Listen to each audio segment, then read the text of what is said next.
The Foundations for Safety Leadership, or FSL, is a 2.5-hour training program that teaches construction foremen and other frontline leaders 5 leadership skills they can use to help them improve job site safety climate and safety outcomes. It can be taught as an elective in the OSHA 30-hour program or as a standalone course in a company or union. You can download all of the teaching materials, including a complete PowerPoint presentation, as well as instructor and student guides free of charge at CPWR's website shown here. There are also additional FSL-related resources available for download, like hard hat stickers, wallet cards, toolbox talks, a self-assessment and planning tool, and more. Since its rollout in 2017, some trainers have asked for a video showing an example of how the FSL might be taught. So we answered their request by videotaping an actual FSL session being co-taught by 2 experienced FSL trainers as a standalone course. Before watching the video, we strongly encourage you to download and carefully review the instructor guide and PowerPoint. Thank you for your interest in Foundations for Safety Leadership. We've heard from many folks that it has already made a big difference in both their professional and personal lives. Today we're going to basically do the training, okay, as though you were students. I know a few of you have already been through this, actually even taught it. Is that true? Did you do it? Yes. So if you have notes that you want to share with folks afterwards, or comments in terms of your experience, that would be great. But we're just going to go through it so that you get the experience and the information from the class.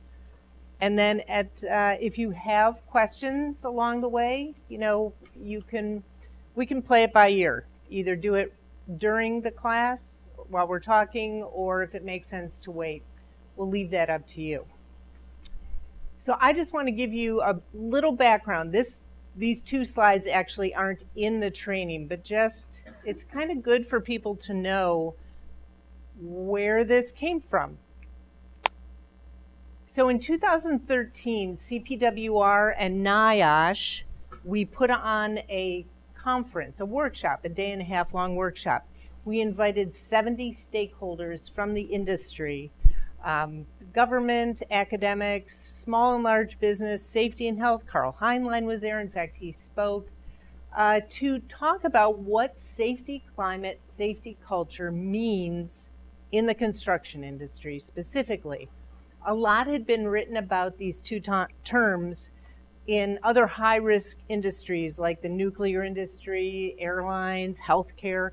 Not as much had been written about in construction. Like, well, okay, let's bring the experts together. That is, people who are in the industry, not academics. We had a few of them, but they were the facilitators. Mainly in the small groups, it was actually construction folks who were participating. And said, what does it mean? So at the end of the 1.5 days, they had identified and agreed on these 8 leading indicators of safety climate. And Bob referred to those earlier in our safety climate assessment tool and workbook that he had used. So these were the 8 that were identified.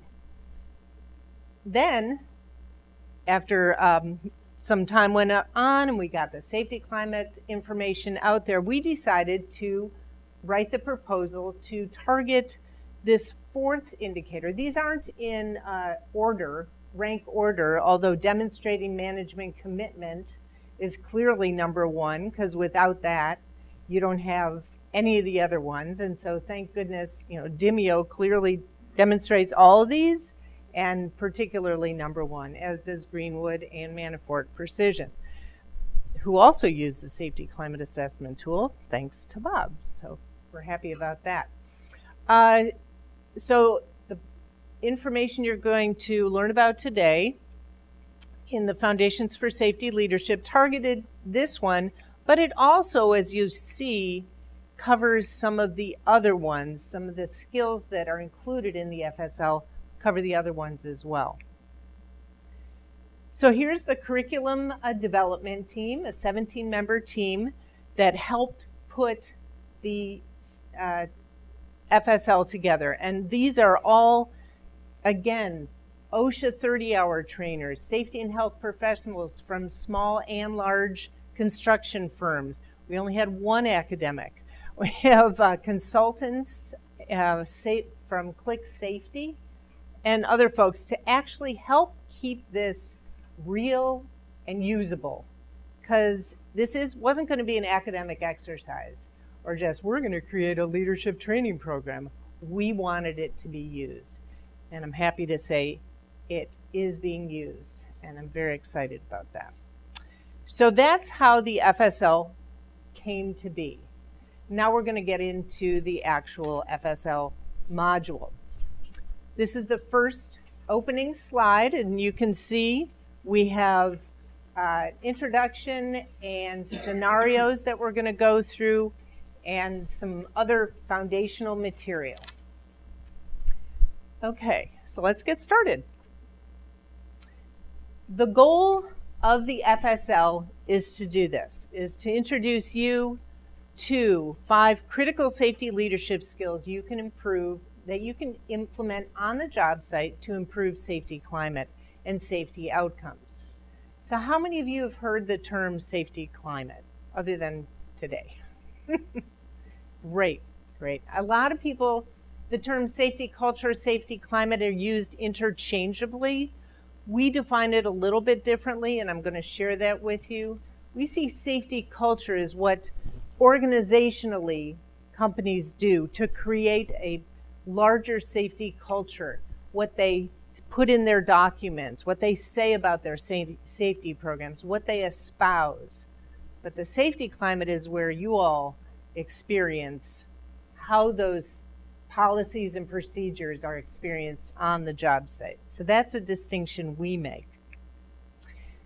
By the end of today, 3 pretty straightforward outcomes.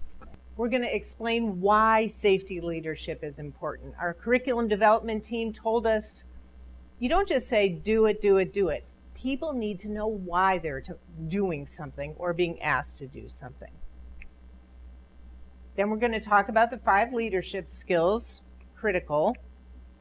And then we're going to discuss how to apply them on the job site by going through some scenarios.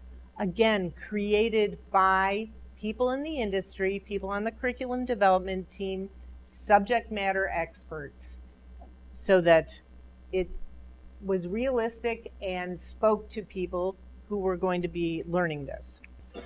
So we're going to just not go around the room, just speak up.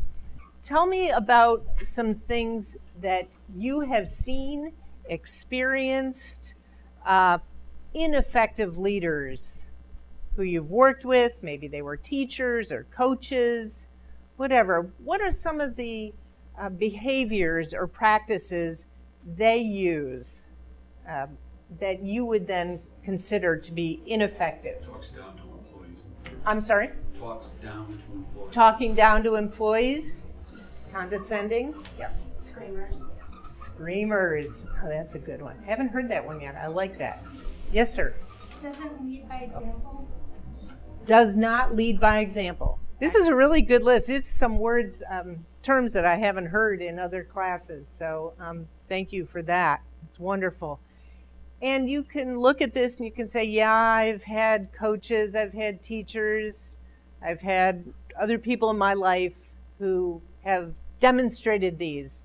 And therefore, I didn't want to follow. I may have had to, but I didn't want to. It wasn't with joy. Okay, what about, I know you could just say the opposite of everything we just said, but anything else that comes to mind in terms of effective leaders? Jody? Listen with empathy. Listening with empathy. Yes, Rick. They'll be the first. They'll accept ownership, or maybe like a bad call, or not necessarily understanding something, Okay. and then own up to that in front of the team. Good one. We're going to see that exact scenario later. All right. So awesome list. Wonderful. It really gets you starting to think about the importance of having leadership skills, so we can, not always, but try to stay on the right side of that chart. to be an effective leader as often as possible, to learn from your mistakes. And when you're not acting as the way you would like to act, say, okay, this is how I'm going to do it differently the next time. So who are the safety leaders on the job site? Everyone. You guys are too darn smart. Because, you know, of course, the last one is anyone and everybody. So let me tell you what kind of the driving fundamentals are of the FSL. So like you guys just said, safety leaders are at all levels of a company and on a job site. At the highest levels, and I don't even like the term higher and lower, but at one level, let's just say that, at one level, the people who are creating the policies, the procedures that the company expects. So basically creating the culture, right? What are the policies and procedures for the company and the programs? Another level, and this is everybody who's responsible to be a leader to reduce safety incidents on the job sites, to reduce adverse outcomes, okay? Everybody is a leader, like you guys said. The FSL is designed to focus where this red arrow is. And what the people at the workshop told us, and that's why improving supervisory leadership came up, is that it's the foreman, the lead worker, those were the terms they use, who are kind of the linchpin to make sure the safety programs, policies, and procedures are implemented as expected, using leadership skills, not yelling and screaming like McKinsey said, but making sure they're actually implemented on the job site. And that's where the FSL comes in, and to make that red arrow, to operationalize it in a way where it's everybody's participating, but the foreman, the lead worker has those skills to bring everybody along to make sure it happens in a positive way. So that's where the FSL kind of is focused, the stuff inside of it. So I asked you all about safety climate. So you remember I said culture, safety culture was at the organizational level, the culture that's created. But in terms of climate, we see this, and it's defined in the research literature also as the employees' perceptions, and that's workers, other people. It's the employees' perceptions of how well those safety policies, procedures, and practices are actually implemented on the job site. So that safety climate assessment tool Bob was talking about, that asks both workers and management to rate how well these things are actually being implemented on the job site across those 8 leading indicators you saw. And what's interesting is when you look at what management says and then what the employees say, right? And often they're not quite matching. And so the FSL and other types of interventions to help improve the safety climate bring those two things closer together. It takes work, it's continuous improvement. I think someone said over here, not an ineffective leader is someone who doesn't want to continuously improve. So that's what the safety climate work does. It's trying to identify interventions to do that continuous improvement, and that's what the FSL does. Now, I use the FSL, and Linda as well, to learn from the attendees. It's an opportunity really to learn. So this is one part of the program where I'll ask you, what are the things that you see on a job site that show there's a positive safety climate? So when you're out on a job site, what are the things that you identify with that show that there's either a healthy safety climate, positive, or a unhealthy safety climate? We can do that. You wanna? Just quickly, Yeah. what are housekeeping? PPE use. PPE. What's the focus as soon as I land? Sorry? What's the focus as soon as I wind up on a job site? Is it 15 minutes and the superintendent is screaming, where are these people? I called for them Friday, let's go, they should be on the job, to something that's maybe more mature than, hey, this is an on-site orientation and that's an hour and a half. They're spending the time up front. And I think to your point earlier, what we saw 20 years ago was a disconnect between what management was promising to a client and the foreman or the superintendent gets on the job site, and here's all this stuff, all these expectations that no one told them about.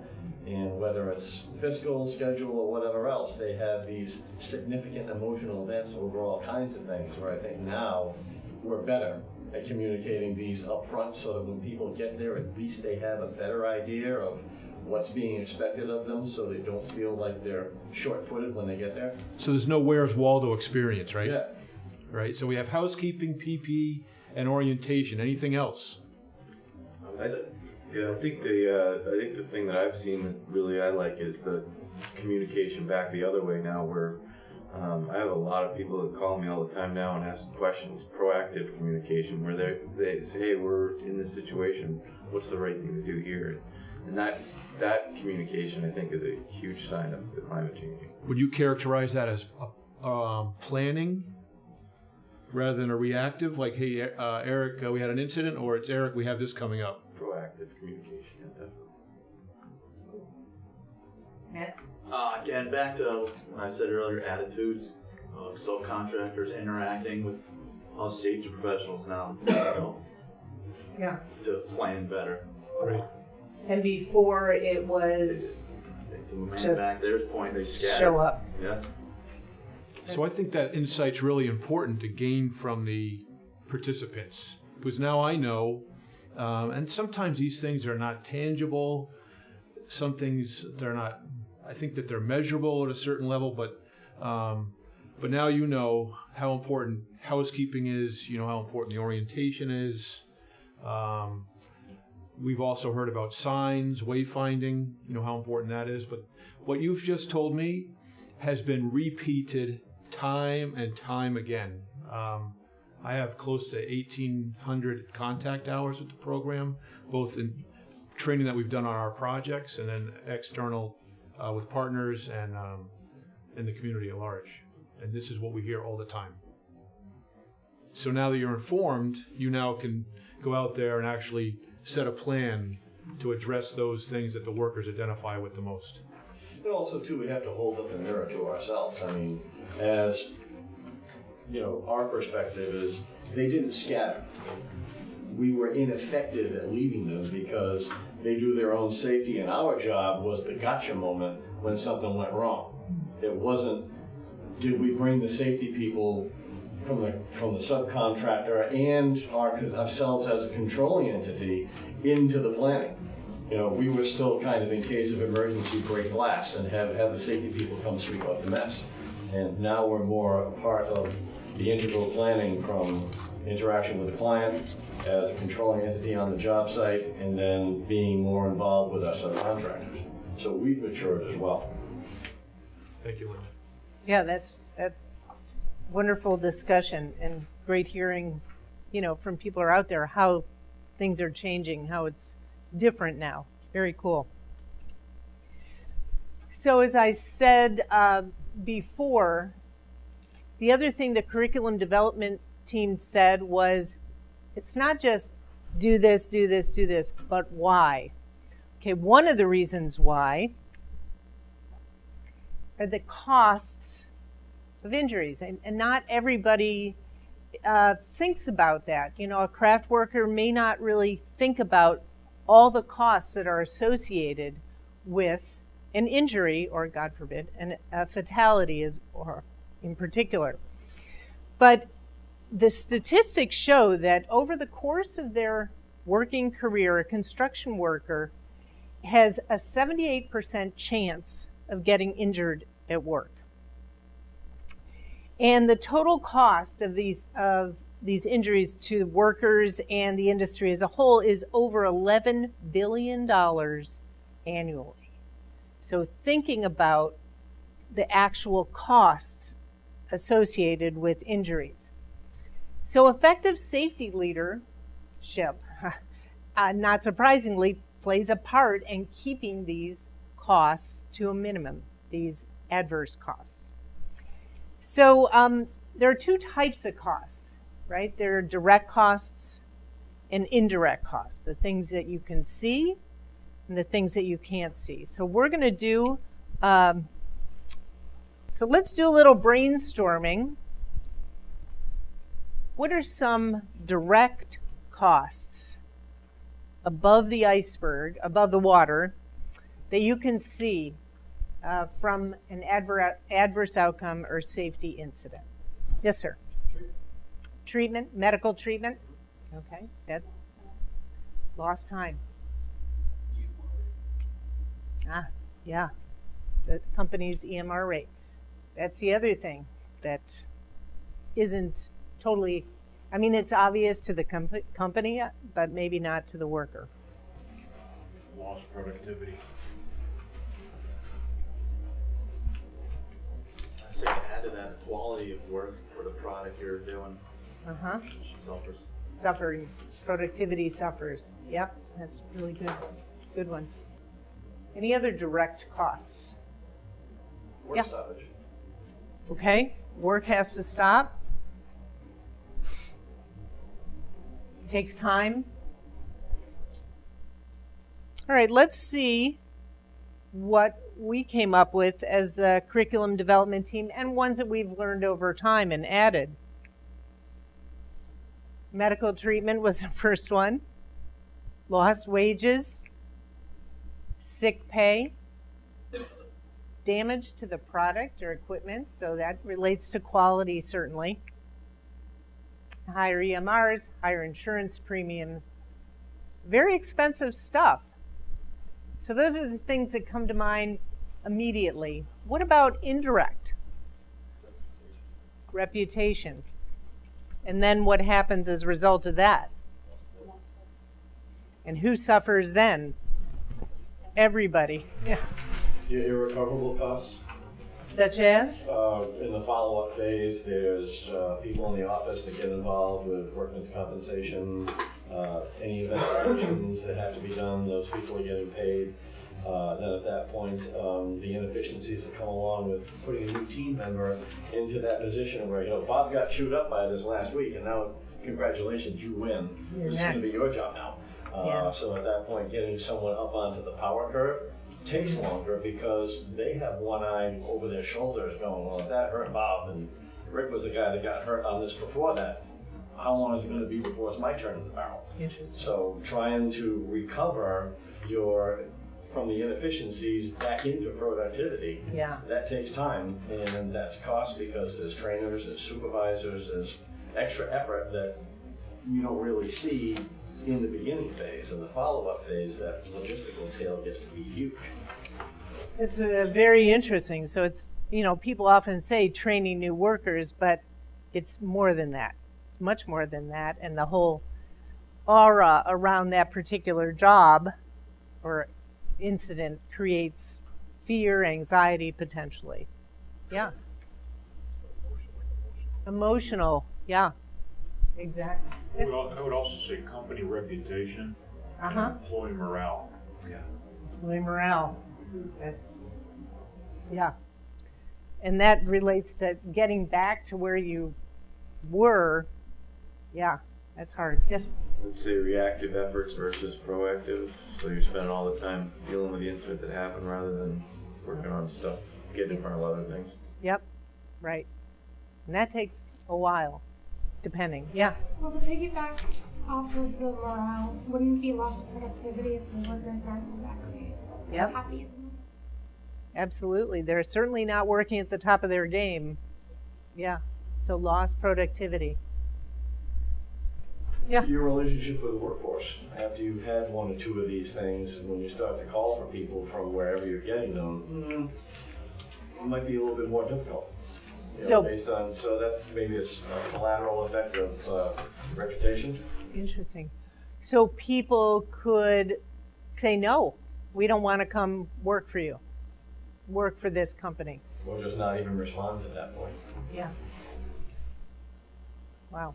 Does it happen out of the union hall? Like if, could people say, no, I don't want to, I don't know how that works. Yeah, well, then there's also collateral effects for them, because if an opportunity to work comes up and it's like, you know what, I don't want to work in a butcher shop. So they declined that and they dropped down to perhaps the bottom of the availability list. So by not saying yes, To not want Wow. to be part of that Yeah. climate, Wow. then that has an impact for them. so that takes courage. Right. Wow. Never thought of that. That's pretty interesting. That's difficult. All right. 3 things, Linda. Just Yeah. on the EMR quickly. When you do training in-house, how many of you take the time to explain what the experience modification rating is to your workers? So what we have found is that the workers respond very positively to really understanding what this means to them. Right? Because this affects their employer's ability to bid work. So the incidents that occur on the job site directly affect the burden and so forth that the employer has to place on their bids. So I would encourage you to find ways to share that information.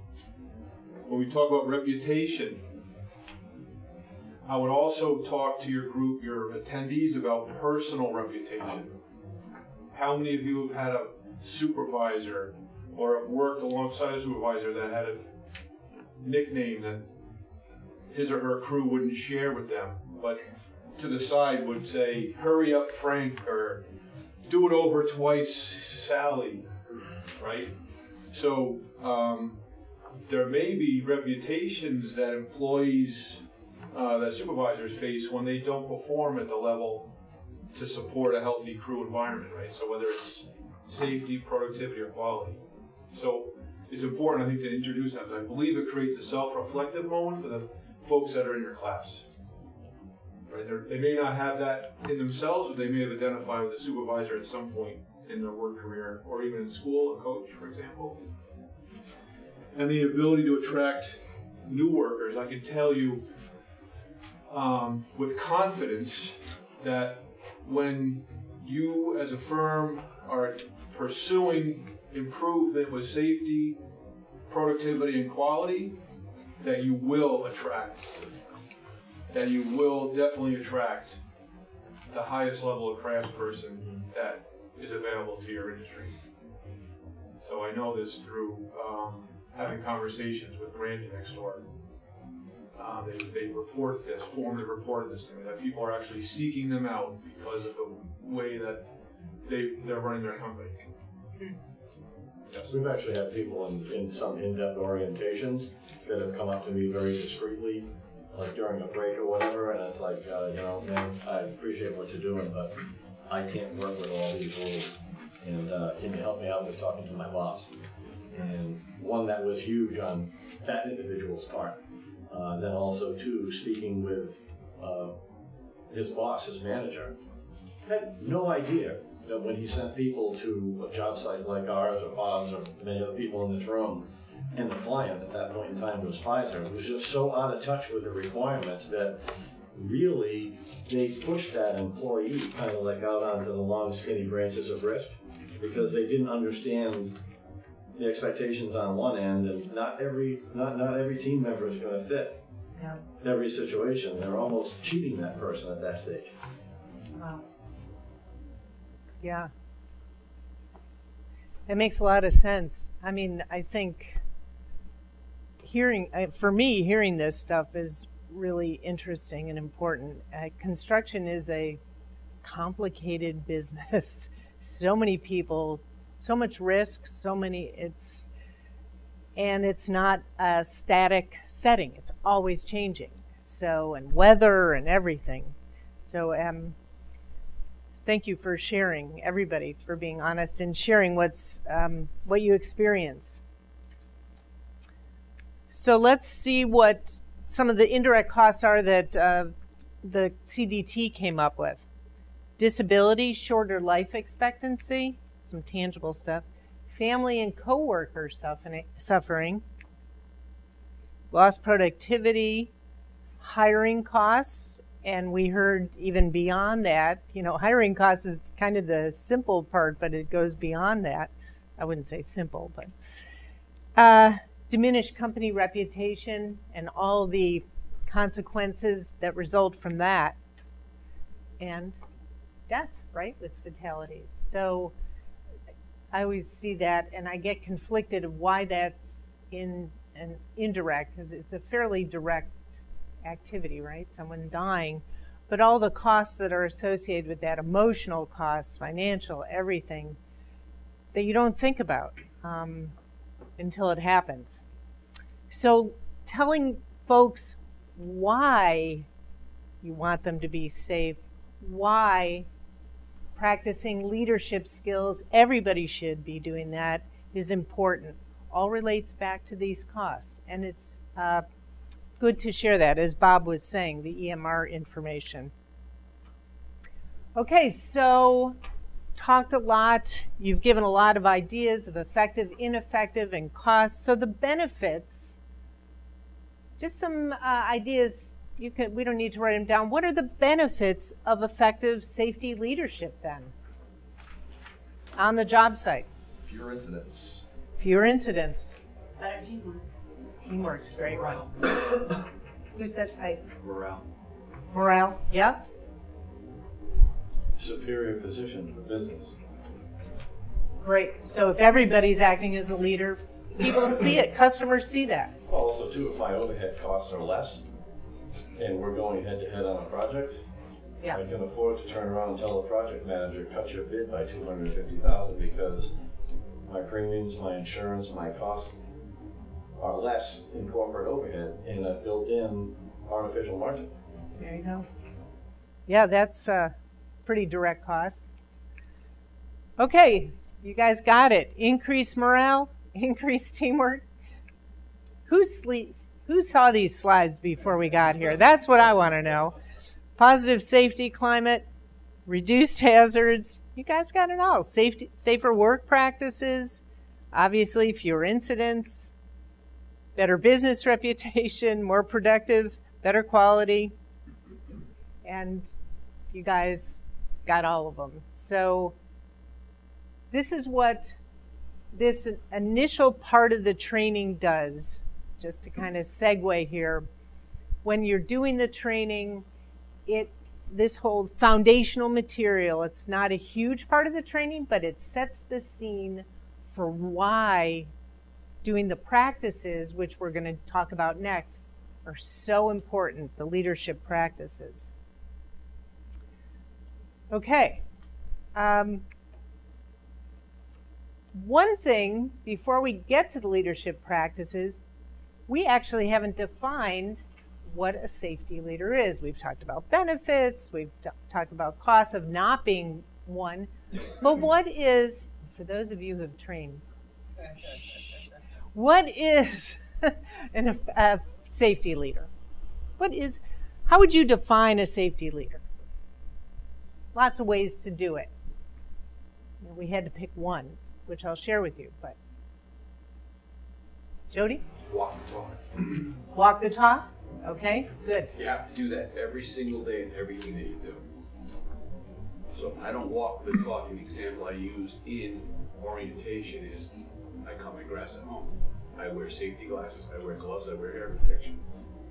To get the little laugh out of it, I go, 1, I do it for my own safety. Walk the talk. 2, I don't want none of you people driving by my house taking my picture. Snapchat, Instagram, Facebook. Gets a little laugh out of it, but it also sets it, they're more comfortable. They get that. That's good. Yes, sir. I think it's someone who makes people believe in it, not just do it because they're supposed to or they're going to get in trouble, but someone who makes people believe in doing it the right way. Yeah, and that's a difference between the 90s, I think, also. It's like you just have to do this stuff because OSHA says you have to do it. And there is certainly still that exists. You know, we have to do this because if we don't, OSHA's going to fine us, which is obviously a cost. But it's moving beyond that to saying why we're doing it. It's not just because it's a compliance issue. It's because it's the right thing to do. Oh, do you remember what it is?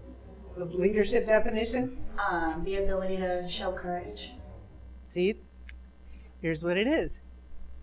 And it's important that you remembered that term because we see in our everyday life, walking down the street, seeing something happen in a restaurant, seeing whatever, it takes courage to speak up, right? I mean, it's easy to say, you know, and have a poster, if you see something, say something. To actually operationalize that and practice that takes courage. And so I always give credit to one of the curriculum development CDT members, Paul Colangelo from Click Safety. He was the one who added that term. And I always want to give him credit because it really brings to life the definition of a safety leader. And you'll notice in this definition, we don't say anything about making your employees or your crew member do the right thing. No, it's values working and communicating with the team members to identify and limit hazardous situations. It's not to make them do the right thing. You know, it's not focusing on the sharp end of the stick there. It's not blaming the worker for not doing the right thing. It's working together to identify and limit hazardous situations, even in the presence of other job pressures. So this fairly brief definition encapsulates what it's like working on a construction site and being a leader on a construction site, because that's what this is for. It may apply to other situations, healthcare, you know, a lot of other ones, but we were really keen on making this about construction for folks like you. Okay, and now we're going to move into the leadership skills. Before we go to the leadership skills, I'm going to add the following.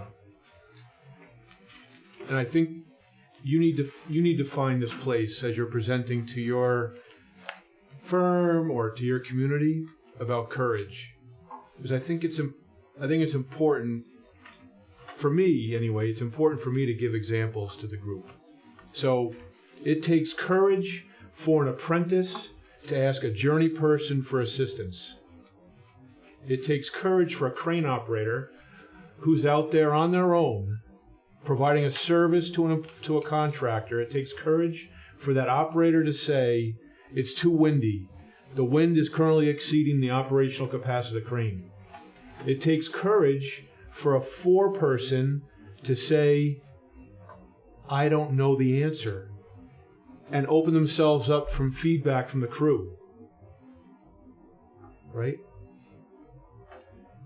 I believe that when we do that, we're kind of giving the group a permission slip.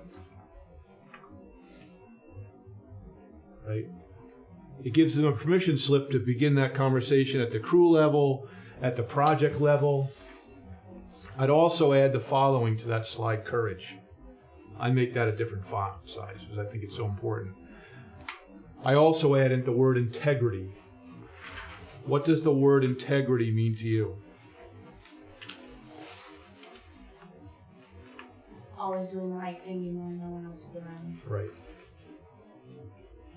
So when we're out there and we've got budget and schedule breathing down on us, it takes integrity and courage to make sure that we keep going in a safe, productive, quality-driven way. I'd also say that in some of the organizations that you're in, that word safety may turn people off. Unfortunately.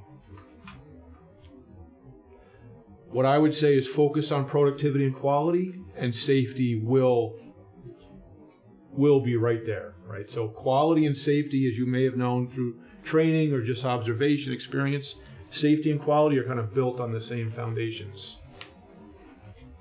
Now, I'm not saying to dismiss safety. What I'm saying is organizationally, you may not be at a maturity level where that resonates. And Linda and I are going to show you an example of what we're talking about here. I think that the exercise will make it really apparent as to, wow, I get it now. I understand that connection, right?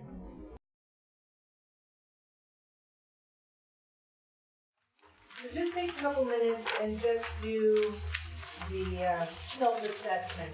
The back of page 1, there's a self-assessment. Yeah. Again, I find that when I show my vulnerability, I share my experience with leadership and being appointed. I believe it creates I have found it to create a totally different relationship with the crew leaders. And I believe that amongst themselves, and I'm talking about contractors. So in the room we had 6 to 8 different contractors. Jody was there and myself. I believe it helps support a really great level of communication amongst the craft, different contractors, but also for myself, I relate to the individuals at a completely different level. And I think it really strengthens that that relationship. I believe it creates trust and respect. It's like depositing money in a bank. You know, over the course of the job, there's going to be observations that we have of someone not working to expectation, despite how much we support those expectations and explain those expectations. There are moments where people don't work to those expectations. Jody's had workers that said, Jody, I just can't work at this level anymore. I'm going to ask to be relocated to another assignment. In other words, they can't work to the level of rule that we have in some of the on the project that Jody was on. Someone actually came up and said, Jody, I'm going to ask to be removed. I don't want you to find me not meeting the expectation that the project has, so I'm going to ask to get removed. That was pretty courageous, right? So the 5 leadership skills: leading by example, engaging and empowering team members, actively listens and practices 3-way communication. I thought it was 2-way. I speak, then you speak. Where's this 3-way come in? And then we're going to develop team members through teaching, coaching, and feedback. Okay, and then finally, recognizing team members for a job well done. Now, you know OSHA. You may or may not know that OSHA has incorporated some information within the record-keeping standard relative to incentives. So what OSHA is trying to avoid is a recognition system or incentive system that causes injuries to be suppressed, right? So they just came out with a further direction on that a couple weeks ago. So I'd encourage you to look at that memorandum to get better understanding about what they mean. But recognition doesn't have to be anything more than, hey, you did a great job today, right? And we'll talk about recognition some more.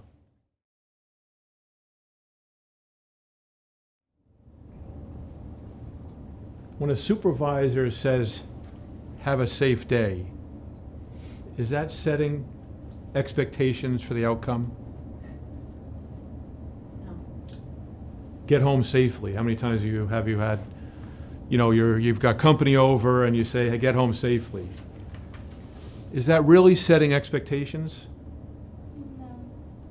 So what is it that a crew leader could be doing in the morning or after lunch or after they just planned an activity? What is it the supervisor could be doing to really set appropriate expectation for the crew or the worker individually?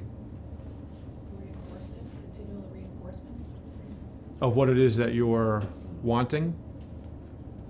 Be more specific on what your expectation is and describing and getting in detail what the task is that your people are going to be doing. So if I have company over and you know, make sure you wear your seatbelt on the before you put the car in drive. Is that setting a higher level of expectation, something that they can actually take action on? So I challenge the crew leaders, or even just coworkers, to really speak about what it is you're actually meaning when you say have a safe day. Have a safe day.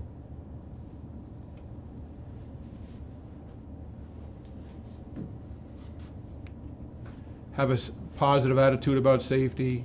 Establish safety as a core value. What happens when safety is a priority? Priorities change. Climate is enhanced. Climate. When you're setting it as a value, right, a core value, because values, they change or they don't change values? They don't change. Priorities get, reshuffled, especially out on a job site. Budget, schedule, oh no, we need an RFI answered, the material's not here. So that causes a whole reshuffling of a work sequence, potentially. Setting high expectations for safety. Share safety vision with the team. So what does that mean, sharing a safety vision with the team?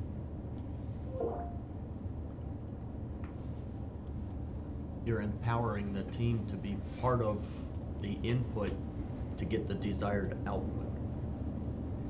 So maybe you're sharing an experience that you had. Hey, we did the task this way. We were able to make it successful because we took the following actions. But before we had a really serious incident, and this was the outcome because we didn't follow these steps.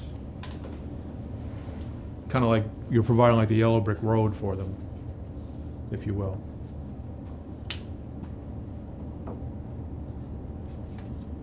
Walk the talk. And then reinforce the idea that everyone owns safety. So we all know, how many of you are Patriots fans? It's a fair majority up here, right? So is Tom Brady the safety leader or the leader on the team? What does Bill Belichick say about leadership? Everybody's a leader, right?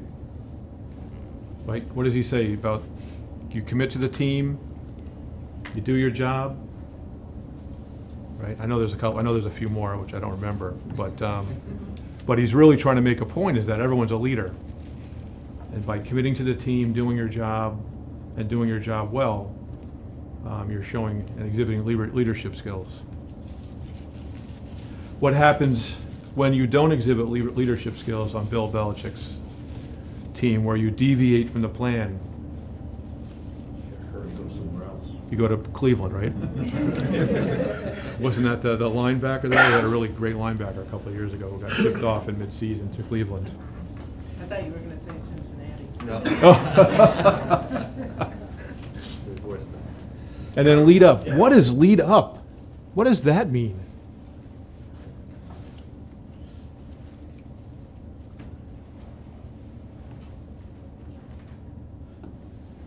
So Scott's in a position where he's got a group. We've got a group here in Dimeo, Safety Next Level, and Scott and his group are in a position where they're going to be leading up. How many of you have been in a situation where you have information and your supervisor is speaking about things, but you're pretty sure they don't have that information that you have? So leading up may be, I have information that I need to have the courage to pass upwards, to share it with somebody else. How many of you have apprentices that work for you? Do the apprentices go to school that the unions are providing, or in your case, you're providing apprenticeship training internally, right? So as I look at my daughters, 21 and 24, through their high school experience, and even in college, they give presentations all the time. They work as a team, they work individually, they're giving a presentation to the class, they're getting feedback, they're sharpening their presentation, they're updating their presentations. When I was in secondary ed, I think I gave a presentation maybe one time in front of the class on snipes. That bird with a long beak, runs like hell. It travels around railroad tracks, and if you put a sheet with a board at the end of it, you might just catch one. So, if we empower our apprentices, do you think that they can lead up the crew? They can take the information that they got and have received through their training? Because I know the folks that are leading them probably at some level are uncomfortable providing information. They may not even have the current information to share at a toolbox talk, for example. So if we allow our apprentices, our new workers to become involved in the group, we just might be able to lead up in terms of the supervisors, right? So there's somebody in our group that doesn't have information. There's somebody in our group that has information. We've got to find a way to empower, to create respect and trust, and support a courageous effort to get that information up to where it can be actioned, right? So lead up, really important. Can I say one thing about leading? I think one of the keys with leading by example is consistency. Being consistent with the message about safety, about it being a core value and what that means, building it into all aspects of the job, consistently having a positive attitude about safety, consistently setting high expectations, you know what I mean? So it's not one and done, it's the consistency, so then the crew it sets the expectation, it sets the environment, and they're not going to say, oh, well, yesterday you said this and today you said this. It's that consistency that's really important with leading by example.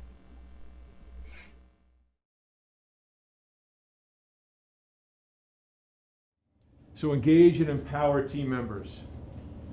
Do you have any ideas on what it will take, what's necessary to engage and empower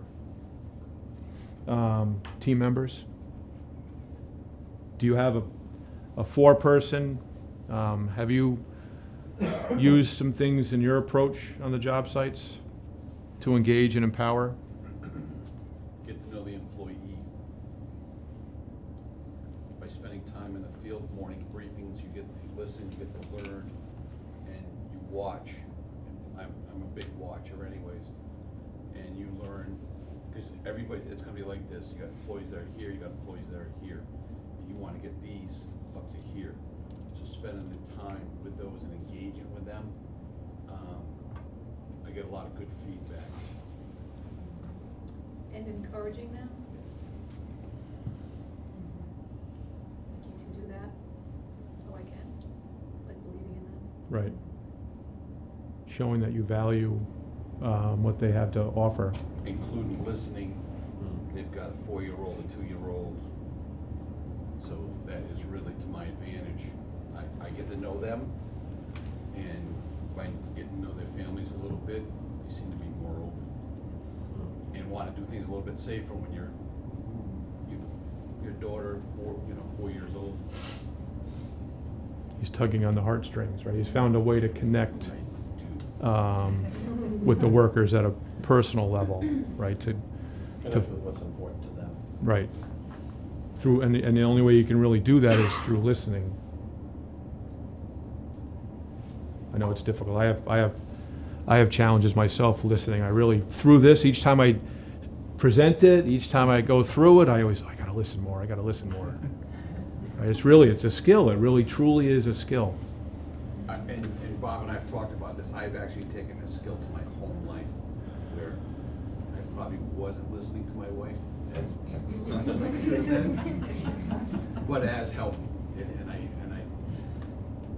try to listen more and put the phone down. So explain why safety is critical to getting the job done safely, productively, and with the quality outcome that we're desiring. Engage team members in safety decision making. So what's an example of where this can occur? a daily huddle. You're discussing the work activity. JHA in the field, job hazard analysis. You're asking the crew. Now, sometimes as a crew leader, you may not actually have all the information necessary to execute. So why not open it up to the crew and ask and solicit ideas from the crew? Why should it all be on the crew leader, right? Conduct daily morning safety huddles and joint worker management walkarounds. Start to build trust, communication, respect. They see that you're actioning, taking action on items. You can intervene.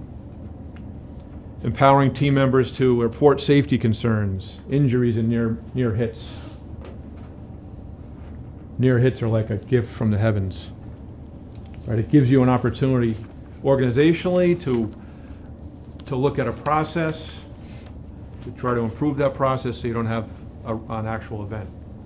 Right? A near hit can still have indirect and direct costs. A near hit, if it happens frequently enough, can impact a worker's ability to, I think Mackenzie mentioned, work at a steady productivity rate. Or to Rick's point about people coming to work for the firm. Well, I heard you had 17 near hits on that activity. Right? Report or fix hazards, unsafe conditions. So we should be empowering and engaging the team when they see something, take action. Maybe it's simply a barricading the area, or maybe it's actually mitigating the hazard altogether. But we should be encouraging their involvement. So just like when Linda was asking you for ineffective and effective, your views on that, she never said no, she never pushed back, didn't put up a brick wall. She accepted and maybe asked for some clarification. But through that, she got and gained your engagement.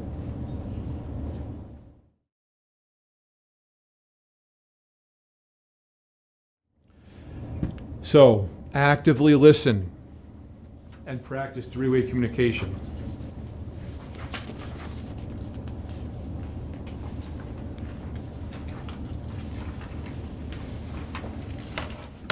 Have you ever been speaking to anybody and you can tell they're not listening? It's never happened?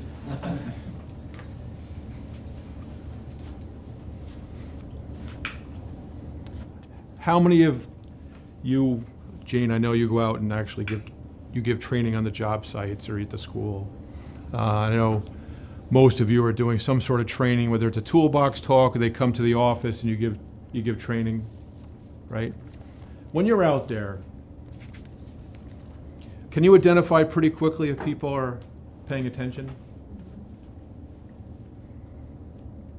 What's the average, so I'm going to go around the room. Russ, what's the average size of your crews on the job site? Is it, maybe I'll just kind of show of hands, is it 10 people or less on your crews? Do you have a crew up to 20 people? Anyone with crews higher than 30 people? Are they meeting together weekly to do a toolbox talk? Are they meeting daily to do a daily huddle? Both. How effective do you think that meeting is when you get beyond 10 people? Now you gotta break it down to 25, 30% usually. How effective do you think that meeting is if you have up to 20 people?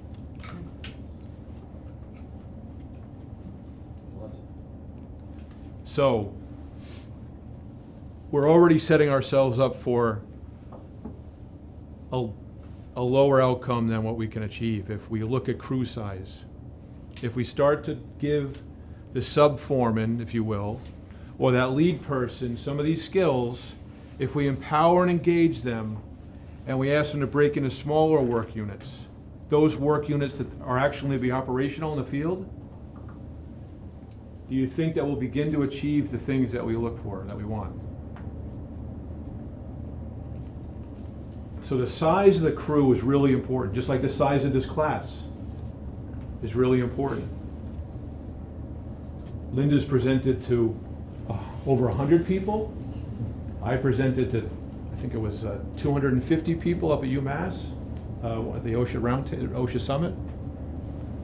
And you can tell people aren't actively listening. What are some of the signs and signs that you see when people aren't listening? What do you look for? Oh, that mumbling white noise in the background. Yeah, that's the worst. Blank stares. They're on their They're looking phones. past you, they're on their phone, phones. maybe they're like this, the door's over here, right? Constantly checking their watches. Yeah, body language, right? Eye rolling. So you have open door policies. How many of you knock on your supervisor's door, a coworker's door, and say, do you have 10 minutes? Is now a good time to speak? Or do you just go in there and start a conversation? So now we're talking about respect. Sure, I'm not perfect. I walked into our VDC director's office the other day. I was feeling like I needed to walk around. I walked into his office and I started talking to him. And a minute later, I said, that was really unfair of me.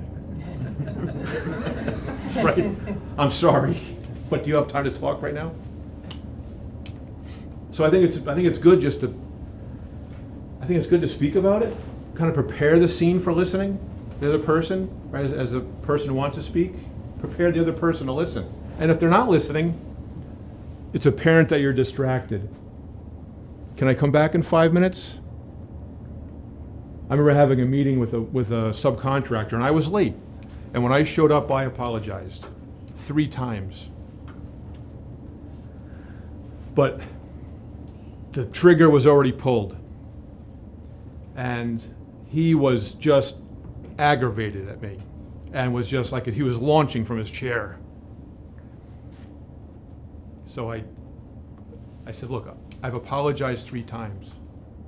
I'm sorry. This is going to take 20 minutes if we just sit here and just going to go through this. I believe this meeting's really important. We had an agenda already set out. And I gave him a chance to take a deep breath, and he said, you're absolutely right, I'm sorry. Let's do this again. You know, let's get to business here, right? So treating team members with respect when they are speaking, and maybe now is not the right time. Don't try to do things at the same time. If you walk up to a supervisor and they're putting time into the daily reports, doing that, obviously they're trying to complete something. So as a crew member, maybe you got to say, Sally, I've got something that's really urgent. It's going to take me 1 minute to explain that. Set what your need is. No, this is an emergency. I need your full attention right now. Pay attention to nonverbal cues such as body language and eye contact. I think we're all alert to those things, but I would say that we should not assume that our crew leaders or crews are actually looking at these things either, right? Listen to hear, to understand what is being said versus listening to come up with a response. This isn't Jeopardy, right? Oh, right? You've watched Jeopardy or you've watched something like that, right? They're talking and you want to be the first. You want to be the first to respond. You want to show the group that you know the answer. But as I said, it really takes an effort. Let the individual speak. Listen. To Jody's point, there's an opioid addiction crisis in the construction industry. There's a death by suicide crisis in the construction industry. I believe that if we listen and we get to know our workers and our colleagues, just maybe, there's a hope that we can intervene.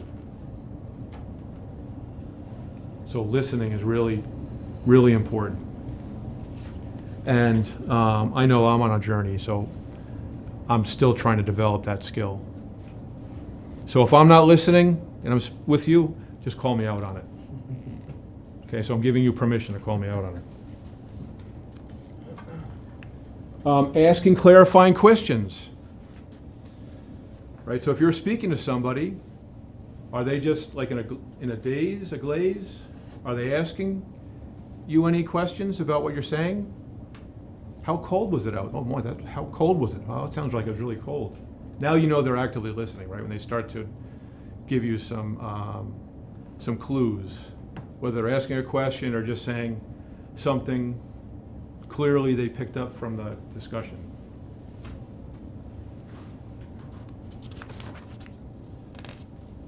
Practice three-way communication. Have you ever given instructions to somebody? Oh, I got it. Yeah, I got it, no problem. And you go out there, was it even close to what you were hoping for? Right? So we're going to use three-way communication to drive an outcome that's closer to what our expectations are, okay? We're going to make sure we have the listener's attention. And how do we do that? Ask them to repeat. We have body language, right? Observation. They're asking clarifying questions. We have observation. Maybe we even have even asked them. Maybe we made a schedule to have a conversation. Be direct and concise. I do not need to know how the clock was built. I just need to know what time it is. So as a supervisor, set what your expectations are. And there might be some of your crew members may actually need coaching on what that means, right? So that might be something that you want to talk to them privately about. If their tendency is to give you more detail than is what is necessary.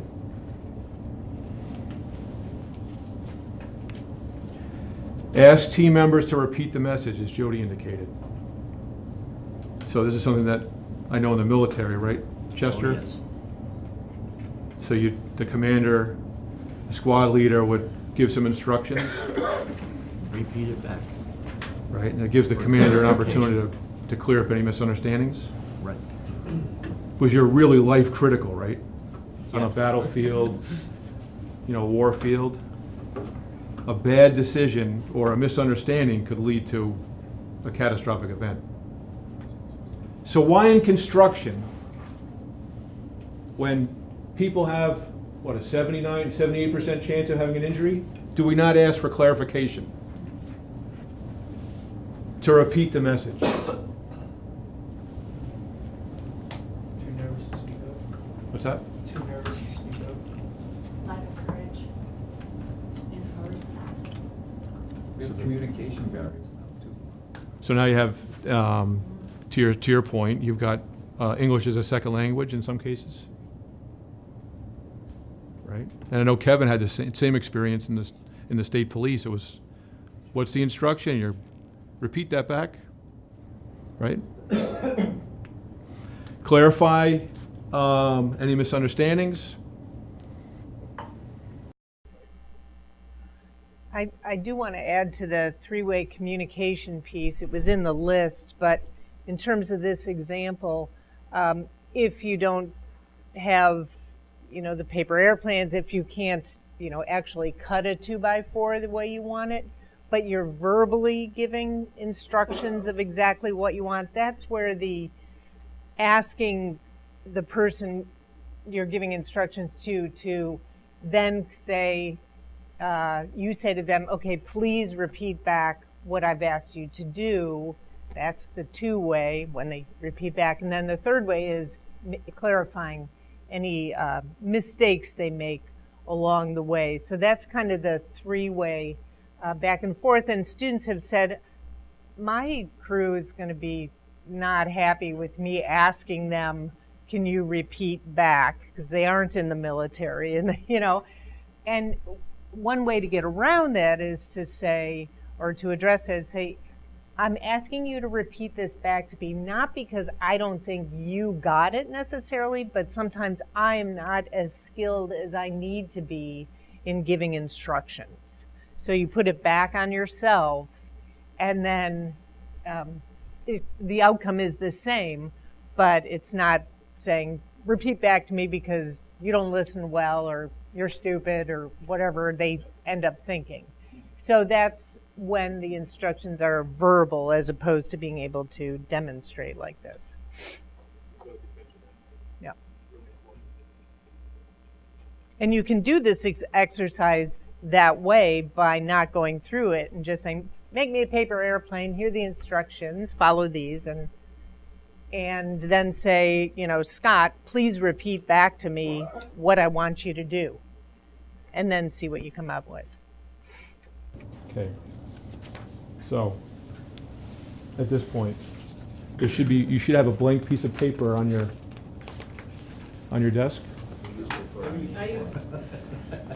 Linda and I need a paper airplane from each of you.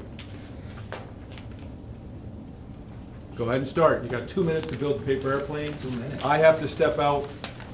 I've got an appointment. I'll be back here in 2 minutes. Me too. Okay, put the paper airplanes down.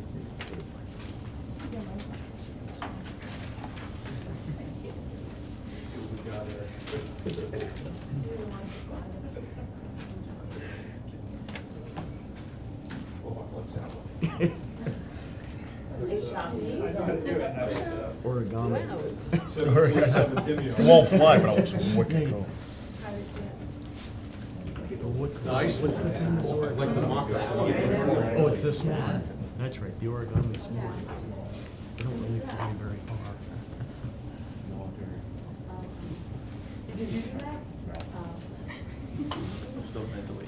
You did all of it, yeah. Not a bad place to be. I know we should learn. Don't like our airplane? So many to choose from. That's not what I was looking for. Look at the variation. No. Whose fault is that? Yours. Ours. We didn't ask clarifying questions. We didn't ask questions. We didn't have the courage to ask. But you weren't. So how many times over your career, maybe it's your mom or dad being disappointed with how you did the chore, or your teacher, how you performed your homework, or maybe it's at work. How many times has your supervisor come down on you because you didn't do what they were expecting? Including today? Including today. Right. But when you reflect on that, as a supervisor, and your team didn't meet the objectives, as a supervisor, was there something that you could have done to improve the outcome so that it gets closer to what your expectations are?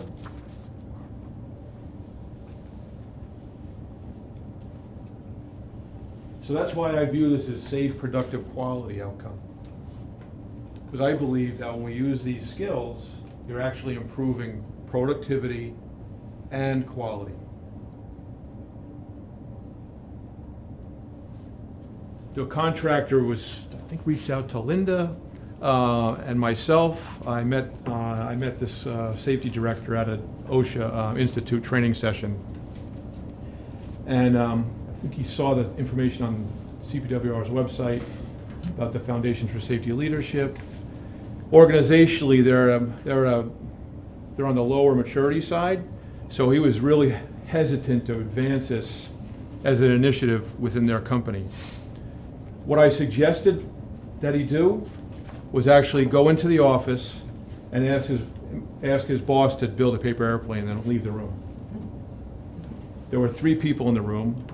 There was a chief executive, operations officer, and then another executive. He gave them 2 minutes to build a paper airplane. He went in there and said, that's not what I'm looking for. Look at the variation.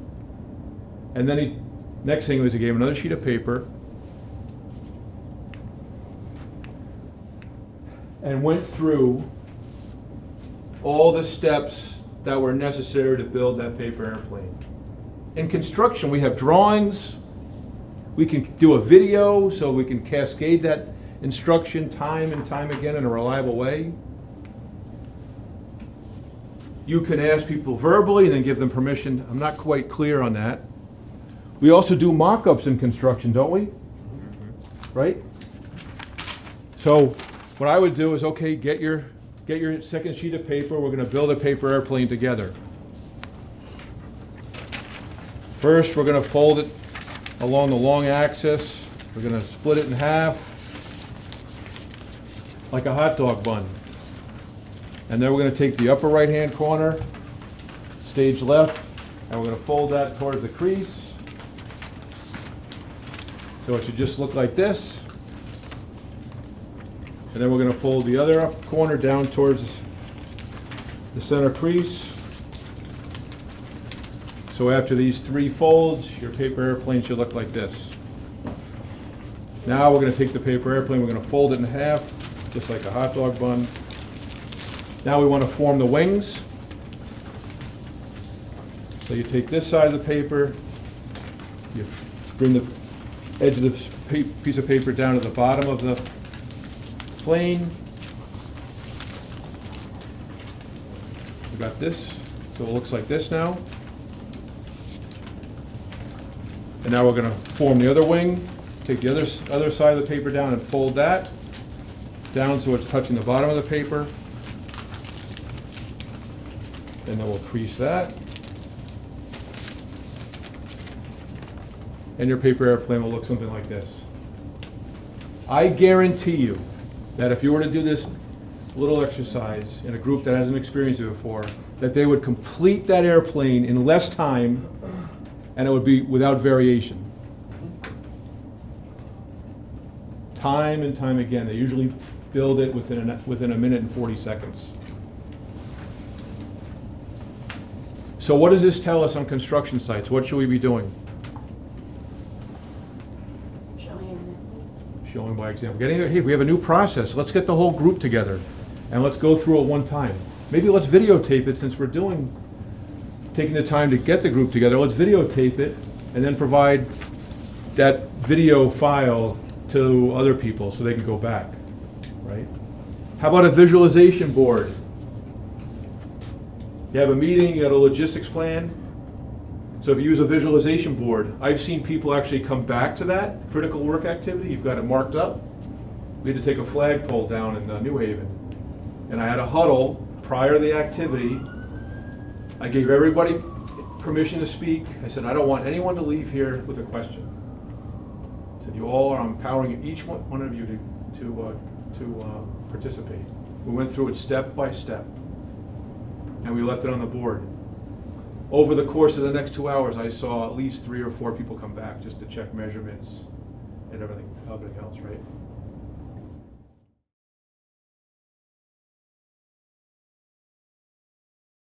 So how to develop team members through teaching and coaching. When I say teaching, what does that mean to you?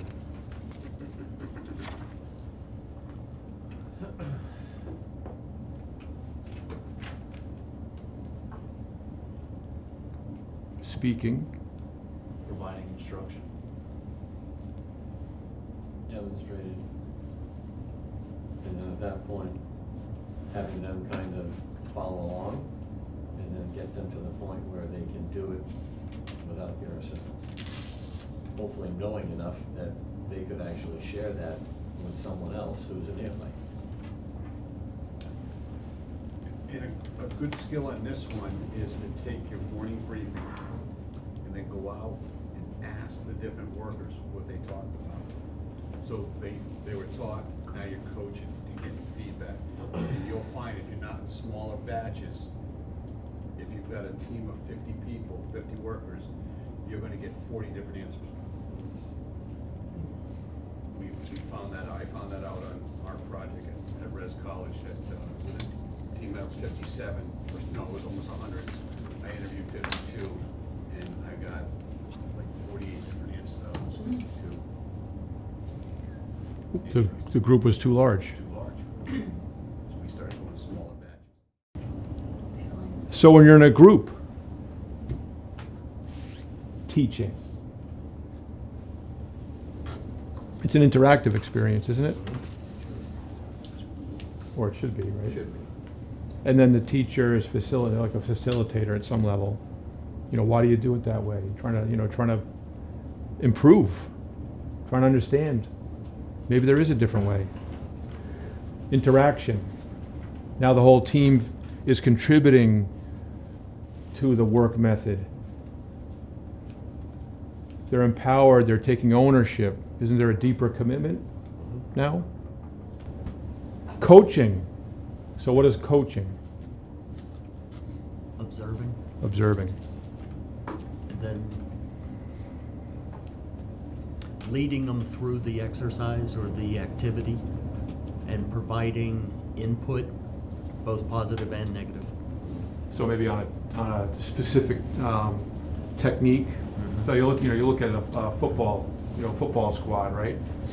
There's a little bit, there's telling, there's instruction, teaching,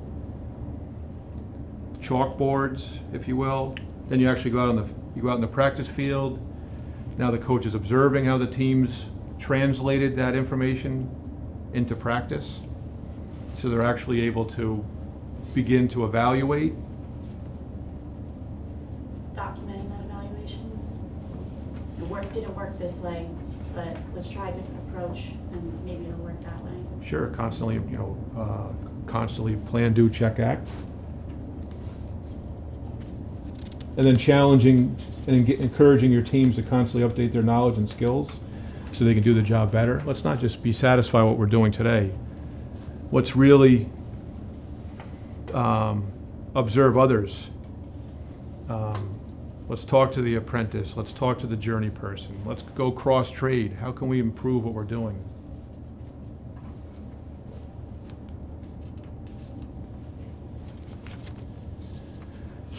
And then feedback. So we want feedback.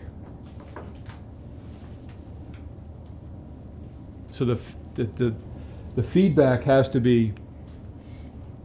describe the facts, has to be explain the impact. It has to be and provide suggestions for improvement. You may not be telling them, but you're actually, here's some suggestions, right? Because you want them to be involved in the final product, if you will.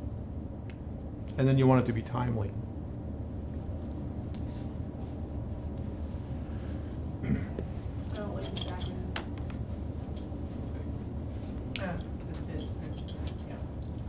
Had some feedback on that. So if you're Wasn't around, my idea. if you're around Boston this time of year, whether it's high school level or college level or even professional level, you're either passing by a TV or you're sitting in front of a TV watching a game.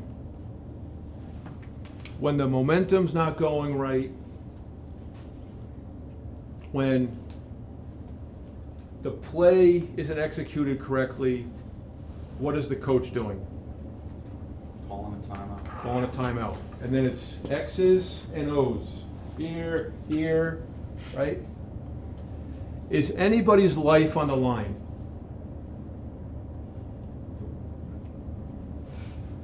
Yet, they're giving instant feedback. Why in construction don't we give instant feedback when lives are at stake? Money. Priorities.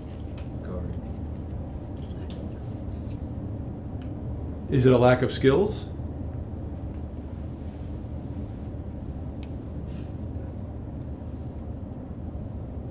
Time? Ego? Lack of courage. Lack of courage? The way it's always been done. Way it's always been done? I would suggest to you that if we don't change the way we're building or constructing, we're going to have the same outcome. Oh, but wait, don't we all have stop work authority? Courage. It all depends with where you exist within the organization that you are. Yeah, so Right. sometimes it can vary from work site to work site, supervisor to supervisor. Some are really great at it, some of them are, as you were saying, maybe suppressing courage and extension. So as a company owner, if you're proposing, I'm going to provide an alternative.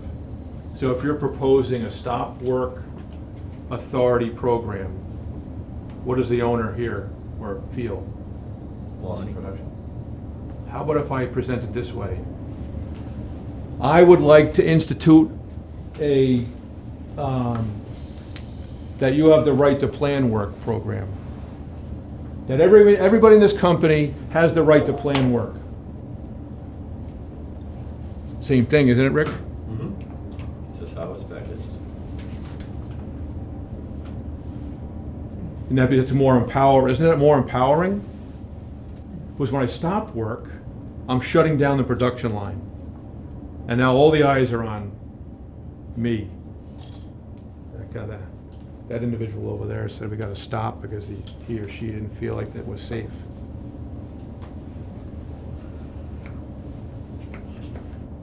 I think sometimes to Brick's point, the way we package something, right? So we got to find ways. We got to find ways to empower, engage. We got to find a way to create respect on the job site. Got to find a way to really allow people to be courageous.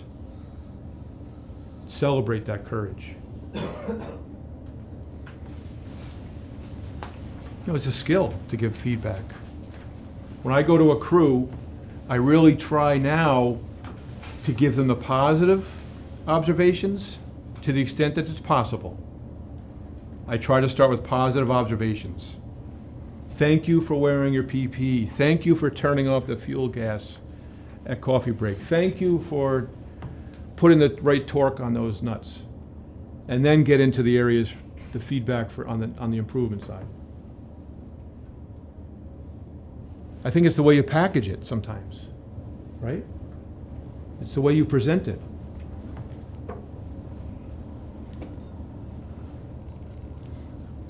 These are skills that have to be shared with our crew leaders, with our stewards, with our supervisors, and I would argue that we shouldn't just stop with the folks in the field. There shouldn't just be the crew leader or the lead person that's in the field. This should be supervisors as well, because how many people does it take to have a conversation? It takes two people, right? So if I'm just focusing on the craft side, I really am losing an opportunity when they start to engage with the estimating department, with the purchasing department, with the general superintendent who's traveling all the different projects. I believe that they all have to have these really important skills. And we're not talking about, is this complicated stuff? In fact, you may already know how important these skills are, right? What I find this training does is it kind of brings it to the top. It's a constant reminder. The toolbox talks that Linda spoke about are there to periodically just refresh, and if we all embrace these 5 skills, I'm not going to say they're simple or complex, but these 5 skills, I believe we can have an even better outcome than we have now.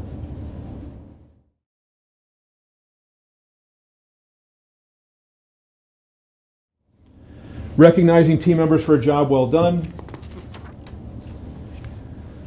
So give recognition separate from other types of feedback. You don't want to bundle it together. Regularly give praise in private. Does everybody like to be recognized? Yes. Do they want to be recognized publicly, if you will? Not necessarily. No.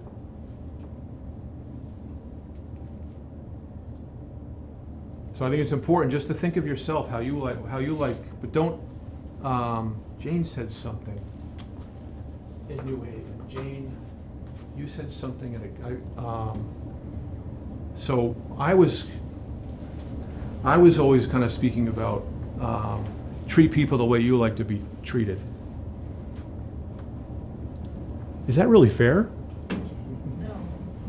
No, Jane said something when we were in New Haven. Treat that person the way they want to be treated. Right? If you can figure it out, right? But I think you begin to understand how they want to be treated by listening to what they're saying, right?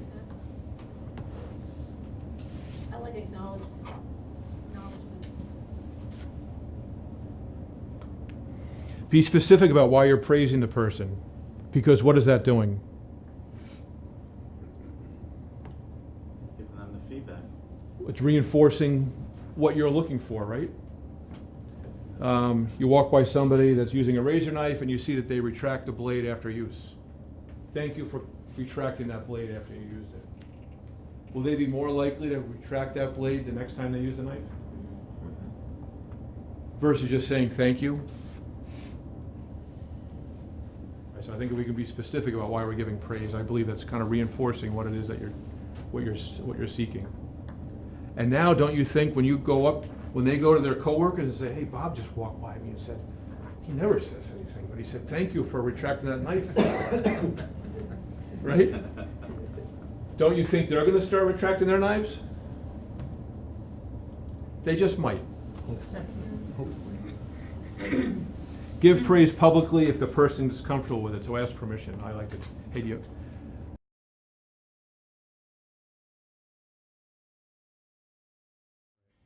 And I would say, as you roll this out internally, you should try and keep it as a